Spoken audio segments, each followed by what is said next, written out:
The first major update for Remnant 2 is here, and with it comes loads of quality of life improvements, balance tweaks to various archetypes, and a healthy dose of bug fixes, all aimed at making your time with the game that much more enjoyable. My name is Kodiak, this is Legacy Gaming, and let's dive into all the changes. As always when doing a video like this, I like to start by saying I absolutely will not be reading the website word for word. It's boring for me, even more boring for you, so why waste the time? Instead, what I'm going to do is focus on the big changes and how they'll impact our experience in the game. And fair warning, there are quite a few, so strap in. First, let's talk about a number of quality of life changes aimed at making the journey from fledgling explorer to overpowered root slayer a bit more accessible. The real focus here was on a slightly more refined progression experience, which impacts things such as traits, scrap, and other resources. First and foremost, the team is raising the trait cap by 5, from 60 to 65. They've said from the start this was going to be a moving target post-launch, as they keep an eye on the community and the overall experience players are having as they reach that cap.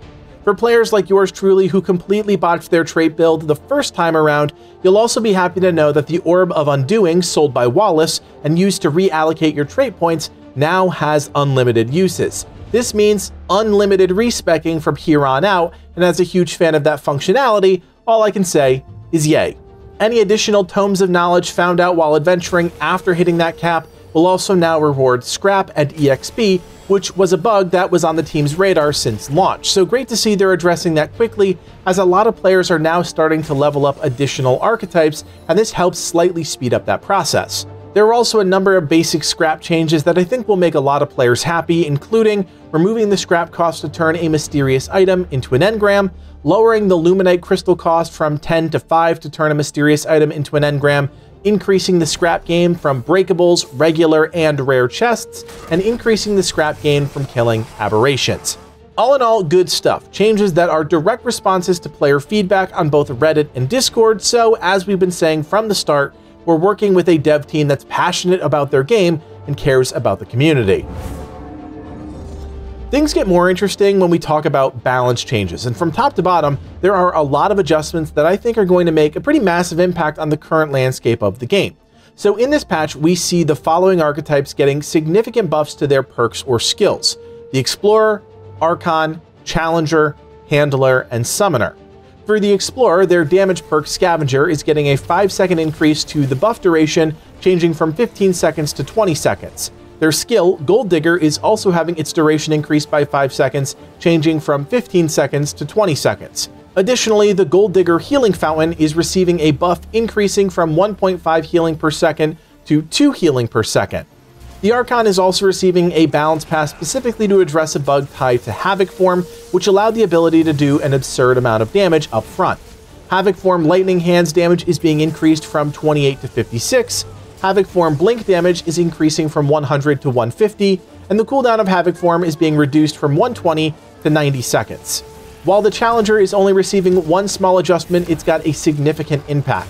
The archetype's damage perk, Close Quarters, will now guarantee at least a 10% increase to all damage the class deals, increasing as the Challenger gets closer to enemies, up to 35% noted in the tooltip.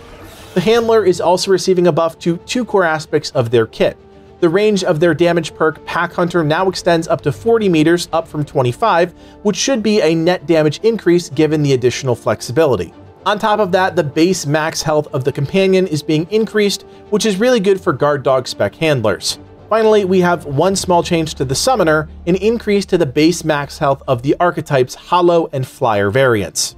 Moving on to weapons, I've got some bad news, friends. Our trusty Enigma, the gun that everyone has pretty much been using since day one, is receiving a nerf. Honestly, this is absolutely needed, as it almost negates the need to use any other handgun or even consider one, so here it is. The AoE burst damage of Enigma's Overload application is being reduced from 40 to 30. The subsequent tether damage of the gun's primary fire is being reduced from 75% to 65%. The magazine capacity of the weapon is being reduced from 30 to 25, and the total reserve capacity of Enigma is being increased from 120 to 125. This one hurts, guys, I get it, but the weapon is still far from toothless at this point. We're gonna have to wait and see how it all shakes out, if there are additional changes coming. Does the nerf really curve our dependence on the weapon? At this point, who knows? Only time will tell. Now, speaking of pain, the other OP weapon that everyone in the community seems to be using, Nightfall, is also receiving a nerf. This one is a bit easier to swallow though. The weapon's fire rate in Standard and Dreadwalker fire modes is being reduced. According to the developer's note, the weapon should now sit closer in line to other long gun options. A final note about the balance, multiplayer difficulty is being nerfed, which should be welcome news for most players that enjoy the game with a group. Incoming damage is being reduced from 25% per additional player to 15% per additional player. While not as headline-grabbing as a big archetype buff or a weapon nerf, there are a number of bug fixes that the team is addressing, many of which are progression blockers that players have been dealing with since the launch of the game. They fixed an issue that prevented players from completing the tutorial if a crash happened when interacting with Brabus or Ford. They also fixed the infinite loading screen issue present for some players when selecting Skip Tutorial on the character creation screen. They've also addressed an issue with the Plasma Cutter weapon preventing the final boss from transitioning into the second phase. They fixed the Talratha boss fight lockout if the game was exited during any cutscene dialogue, and they addressed the Astropath boss fight failing to start if the game was exited during cutscenes. A number of other non-progression bugs are being addressed, and I think these have some of the farthest reaching implications across the community, as we often see players talking about them in the comments of our videos. First is that our good friend Mudtooth will now properly distribute all rewards after listening to his stories. Players who didn't receive the Iron Cylinder engram for the Gunslinger archetype will now find it available in his store. For those that completed the main story at least once, you should now also be able to pick up the Explorer armor from Whispers, the armor vendor in Ward 13. We have a great video breaking down the Explorer and all the things the archetype brings to the table, so go check that out. You'll also need that armor to unlock the Archon archetype, whose armor will also now appear at Whisper's store, so long as you have it unlocked. We also have a video breaking down exactly how to do that, so be sure to go watch that as well. Finally, in terms of bug fixes, players should now receive the Revivalist trait after reviving another player 15 times. To be honest, I didn't even know this existed, but it makes sense considering it was from Remnant from the Ashes, so it'll be nice to add another trait option to the overall pool. Finally, I wanted to point out 3 very important bug fixes that many would consider exploits at this point, which have now been addressed. First is an issue with Anastasia's Inspiration causing infinite damage stacking on Summoner's minions.